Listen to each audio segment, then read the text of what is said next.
Assalamu алейкум қыздар, сіздер шебер перизат арнасындасыздар, ал сіздер каналыма тіркеліп алыңыздар.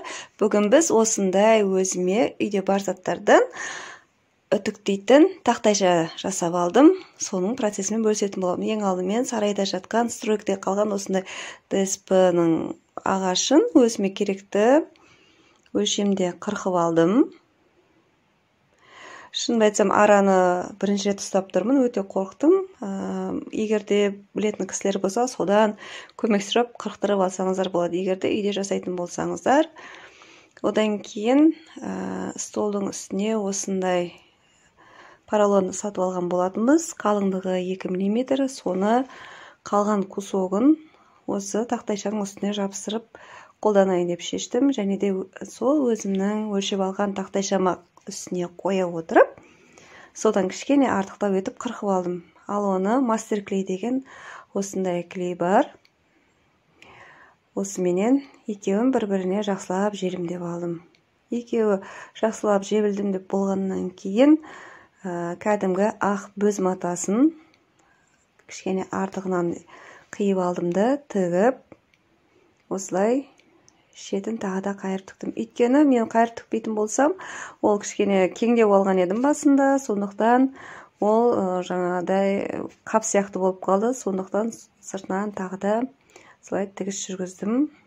Ал негізгі үтіктейтін тақтайшаның бетіндегі негізгі матаға осындай сатин матасын қолдандым. Бұл кішкене қаттылау және де түтіленбейді, өзінің формасын жақсы сақтайтын сапалы мата болғандықтан осыдан тігейін деп шештім.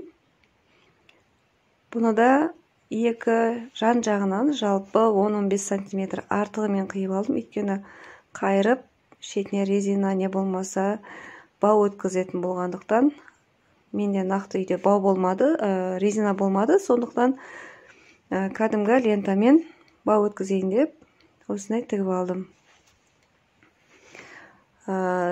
Сіздер егерде жасайтын болсаңыздар, шетін өлшеп алыңыздар, содан кейін барып осындай бауларыңызды соған сай ете отырып жасасаңыздар болады. Мен 3 метрдей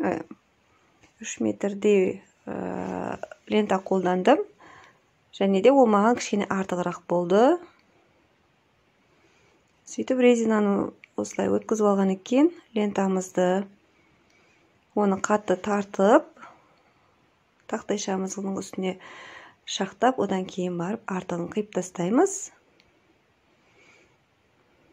Мінекей дайын, қалаған жеріме қойып үтіктей берсем болады. Жай әшейін тұрған заттардан осылай өзіме керекті бір бұйымды жасап алдым. Ешкімнің көмегінсіз, ешқандай артық шығынсыз. Егерде видео ұнаса, лайк басыңыздар, достарыңызбен бөлісіңіздер. Каналымда әлі тіркелмеген болсаңыз, тіркеліп кетіңіз. Өйткені болашақта бұдан да қызықты лайфхактармен бөлісемін. Келесі кездескенше сау болыңыздар.